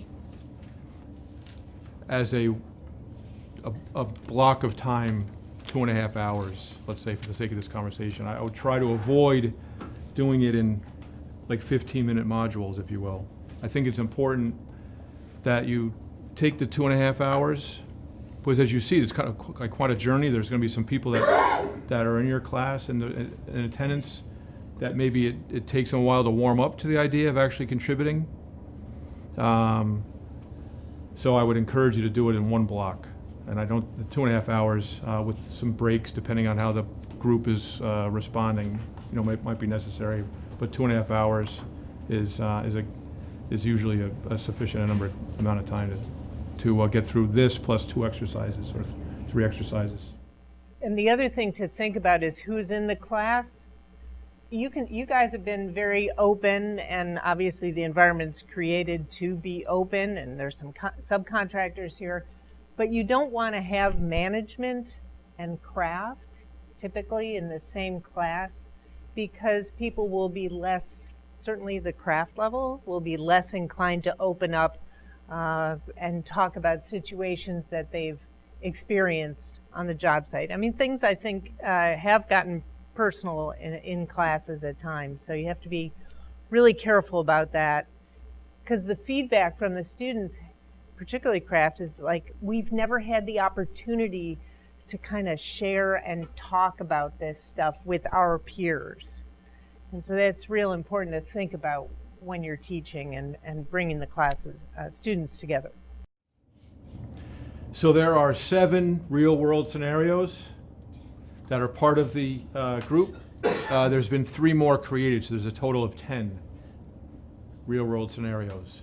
So the additional 3 are available on the website, CBWR's website, and they get into, I think there's a crane that is at risk of overturning. There's a scaffold scenario. There's a roofing issue as well. So it's been really wonderful that Linda's group has been able to expand this to appeal to more trade groups. I'd also say that there's a build your own scenario, so that if you feel that you have a unique situation at work or would like to make something even more specific to your activities, the build your own scenario is really helpful. And I would argue that it may actually be a good tool to do as part of a root cause analysis. It might be a way to work through something operationally that the group's experienced. So the scenario activities, you're analyzing whether the characters use the safety leadership skills. And each of you should have received a leadership skills outcome table, outcome A, outcome B. Discuss what could have been done better.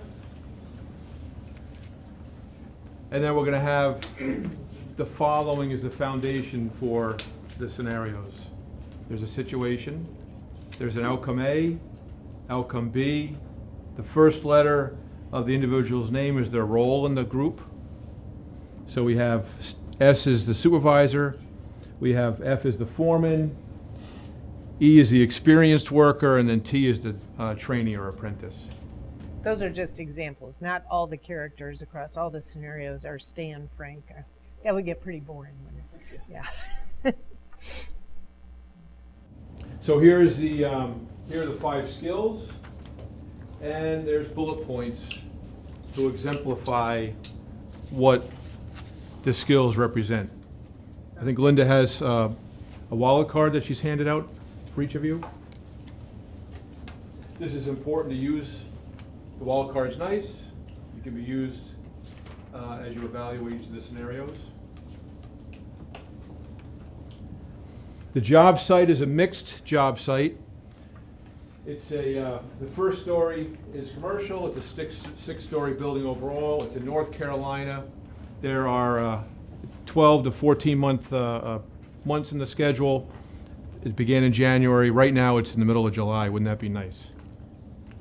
American Master Builders is the general contractor. 50% of the workers are on site are AMB employees, American Master Builder employees.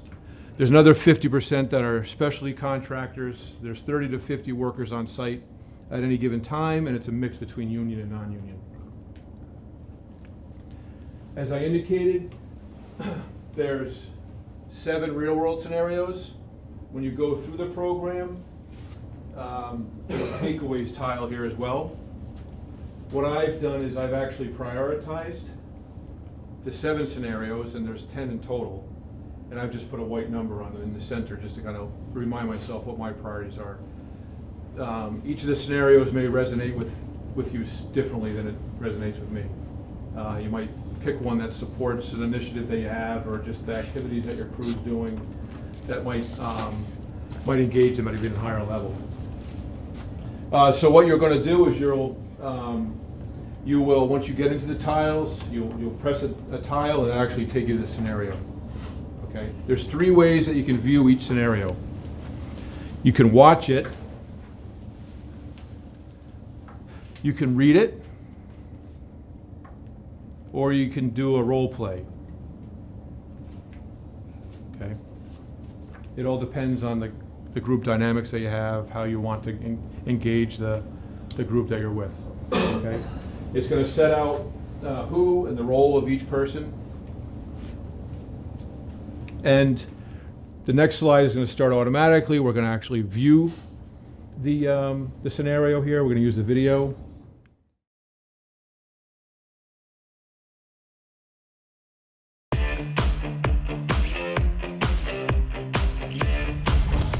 Simon, the superintendent for Burnett Insulation, checks on his crew, asks them how it's going and if they need anything to complete their work. No one comments at first, until the trainee, Ted, says that everything is fine. Simon notices the other workers aren't looking at him. So Simon's an experienced supervisor. Does Simon just go on to the next thing, or does he start to ask some questions, right? So discussion questions, keeping in mind the 5 leadership skills, given his role as a supervisor, what do you think Simon should do? Ask more questions. Oh, ask some questions, maybe the more experienced people in the group. How's he doing? You know, just general feedback on, you know, is he meeting their expectations? Is he working the way that we want him to work? Is there anything else that I can give you so that you can give it to him? I might even ask the apprentice. You seem to understand. Can you repeat back what my expectations are?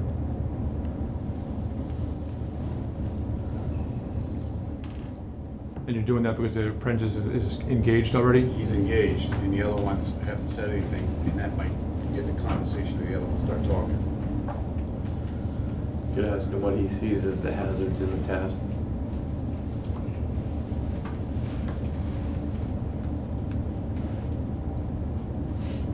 Anything else? So the leadership skills are lead by example, engage and empower, actively listen, through-way communication, develop, teach, coach, and feedback, and then recognize. Okay, let's listen to outcome A. Simon disregards the lack of eye contact and turns to leave, saying, "Okay," and asks them to let him know if they need anything. So, how did you handle that one? Poorly. Using the 5 leadership skills. Did you lead by example? What could he have done to lead by example? Turn around and listen for starters. Go to where the work was being performed if they weren't in that area? How about engage and empower? There was no engagement at all. So he just, Ignored it. he asked a question, they responded, felt there was something that probably deserved some follow-up on, but instead just walked away? Empowered them. To do it. Yeah, it's not the question of empowerment, is what was empowered. Yes. Right, that's right. That's right. It is interesting. Yeah, right. Actively listen, 3-way communication.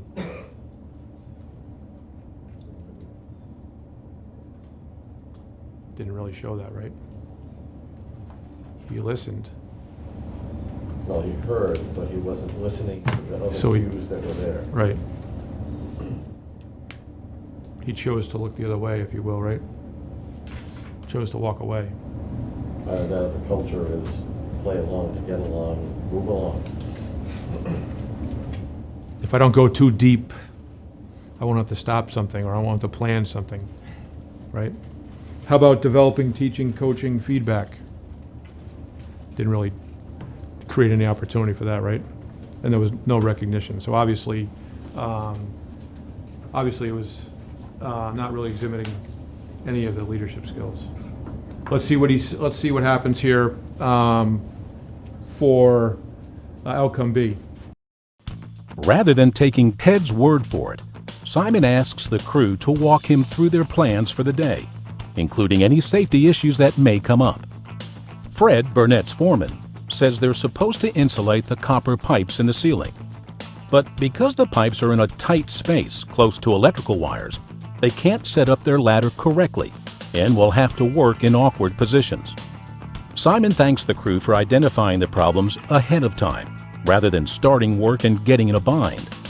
He agrees that the last thing they want to do is damage the wiring and delay the project, and he's sure no one wants any more back strains. Simon's positive response encourages Eli to chime in, saying that they found a few places they could get in opposite the pipes, but they can't figure out how to reach most of the other spots. Simon asks them to think about other types of equipment that might work better than a ladder. The crew suggests a scissor lift, an articulating boom, or a one-man vertical lift. Simon comments they are all great ideas, but the best one is a one-man lift because it will fit the space. They can take all their materials with them, and they won't have to bend and twist to get the work done. He tells them that there's one on the first floor and asks Ted to get it.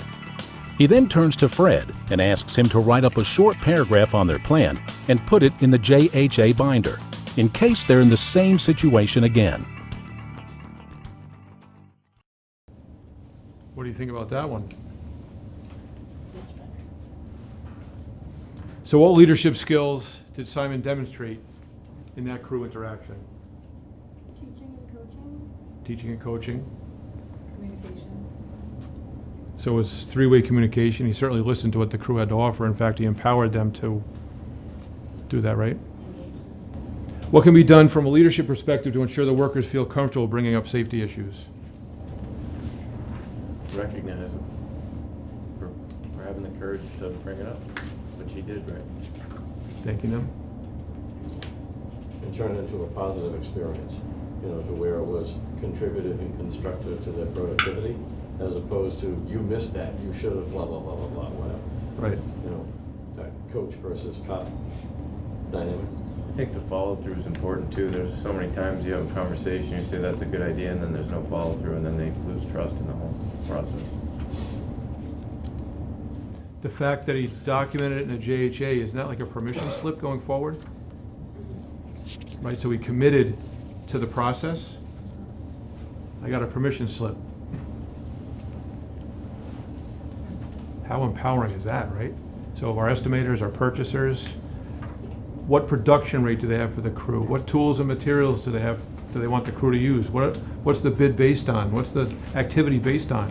Why don't we transfer that information from the purchasing estimating phase all the way through, so we give the workers the permission slip to utilize that equipment, that approach to executing the work.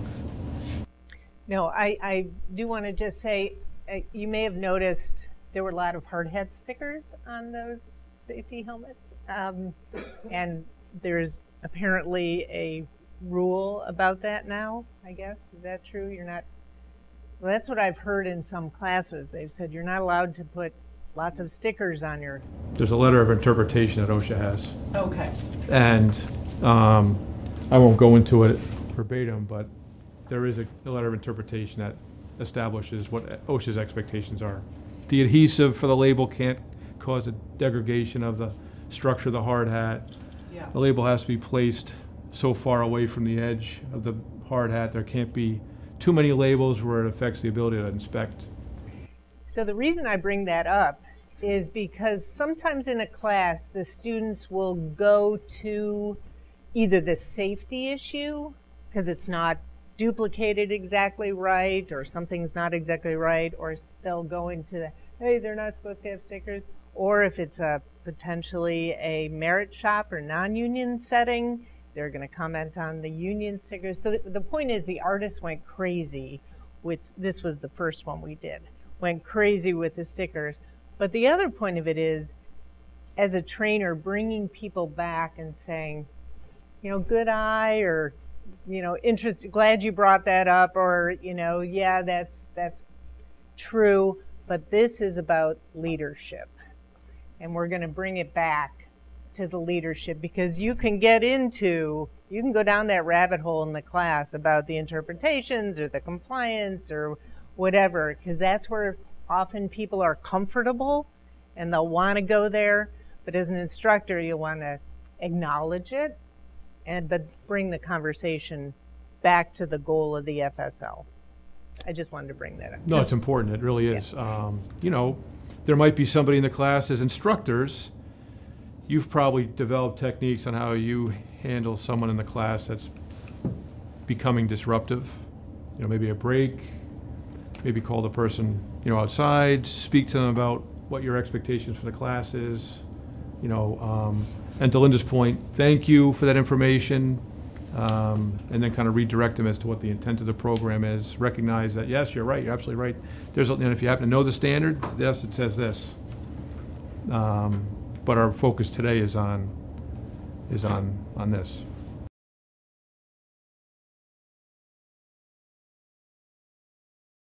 So as Bob said, there are 3 modes, teaching modes. There's watching, reading, and playing. And role play, it's not the role play like getting up in front of the class. I always have that fear and image, you know, sitting on things and you're role playing, acting stuff. That's not what the role play is with respect to the FSL. But we're going to do a role play here. Okay. And we would have done the reading had the computer not worked, because we were having problems with that this morning. So if there are AV problems and issues, we also have the scripts in the facilitator guide. There's an instructor guide with everything you'll need to teach the FSL. And of course, there's the PowerPoint, but all the notes, everything. So we're going to do a role play on this one. And it's, do we have to? I'm sorry, I feel like I'm standing in folks' ways here.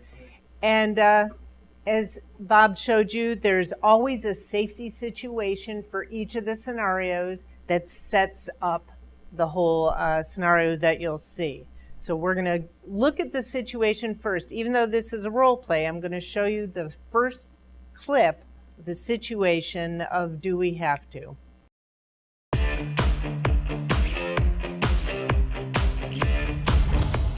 Floyd, foreman for Painting Perfection, sees Ed, an experienced painter, along with trainees Tom and Tina, starting to load their materials onto the suspended scaffold.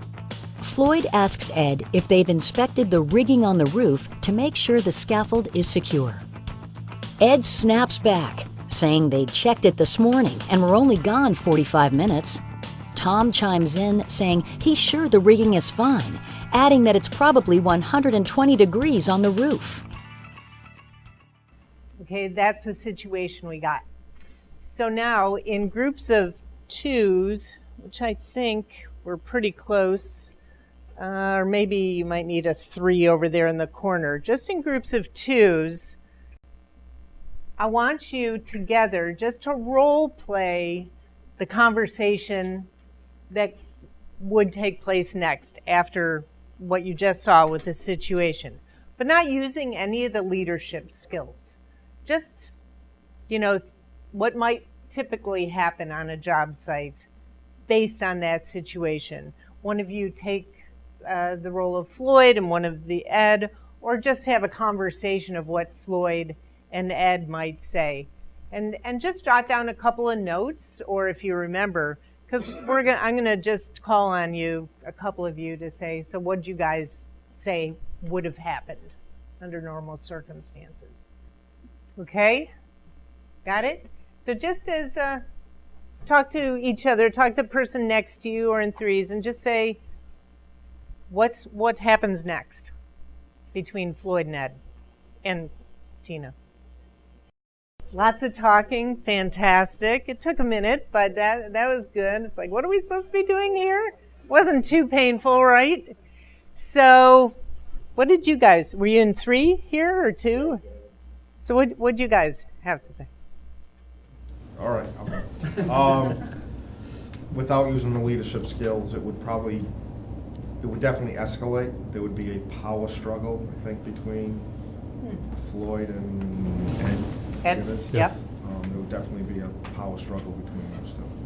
And who would ultimately win? Not the foreman. The superintendent would probably end up winning. Okay.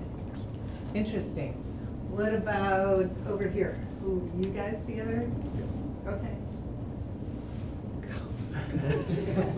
Come on, Jimmy. The communications were breaking down. There was no good dialogue. Eddie was overheated. So it's a matter of just taking him to the side, see what's going on. It's 120 degrees. I don't feel like walking up there, to redirect it. And then the trainee seemed to have expressed some concern about the safety by mentioning to do with the heat at the top.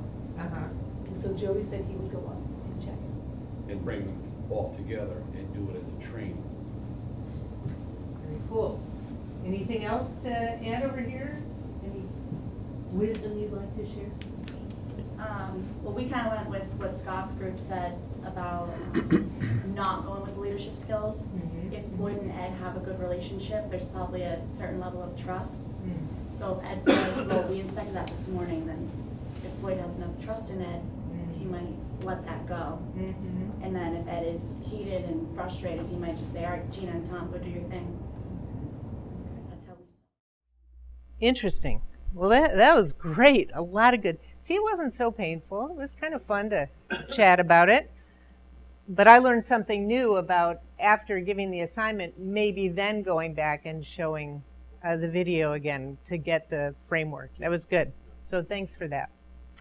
Okay, this time, and you sort of did this, you know what, just in terms of time's sake, because you guys did such a great job, I think I'm just going to show you the last outcome B using the leadership skills, and you'll see that it covered some of the things you've talked about.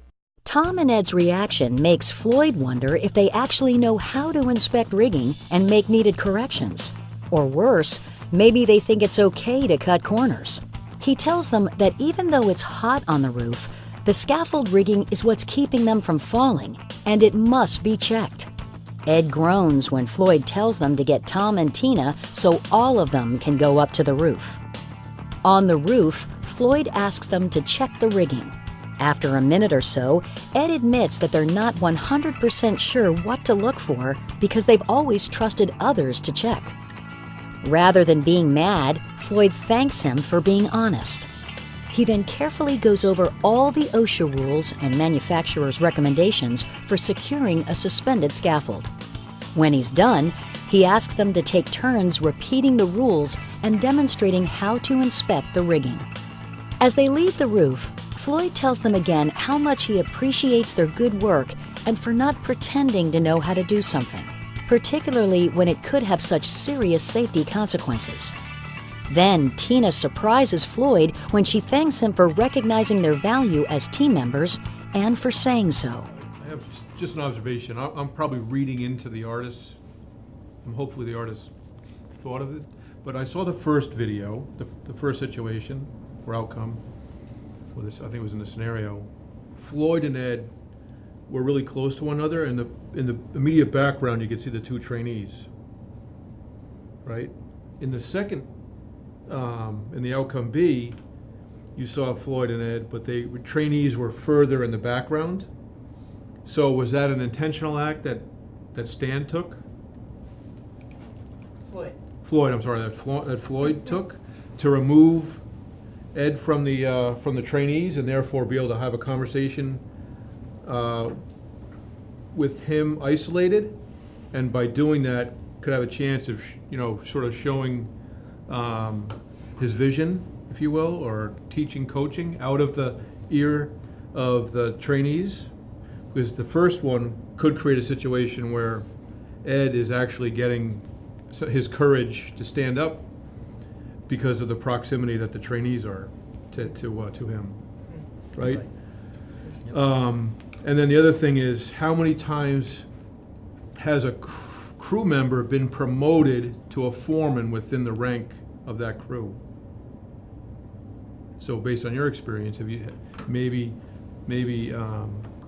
Floyd here was a peer of Ed's, and all of a sudden he's the more senior person? Is there resentment?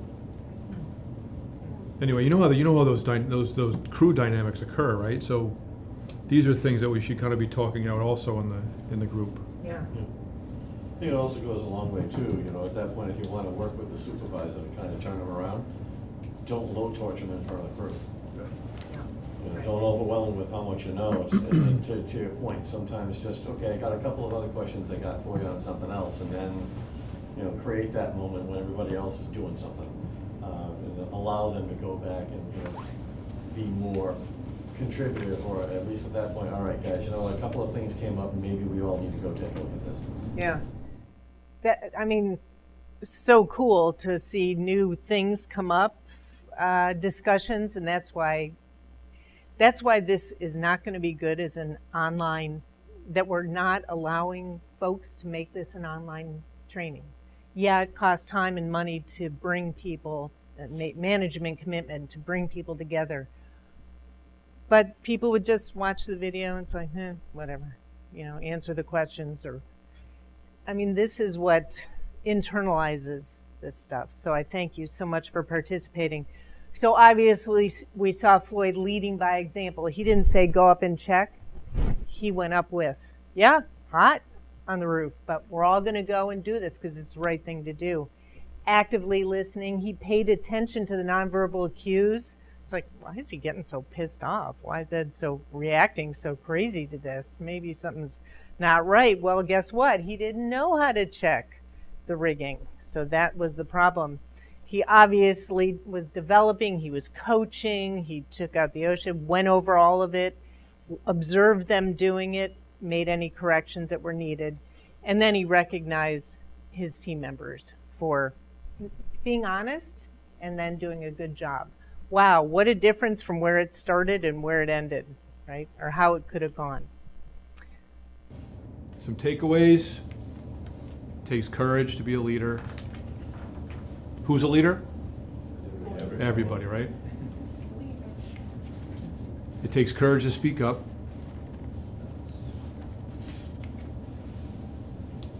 These skills can easily be inserted into the daily workflow and productivity will not be affected.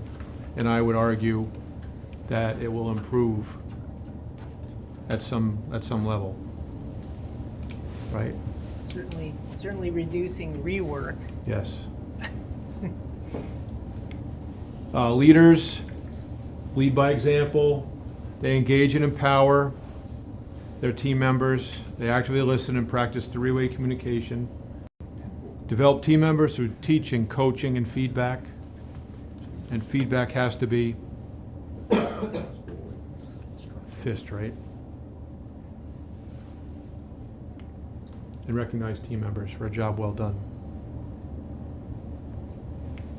Leaders improve safety, climate, and safety outcomes.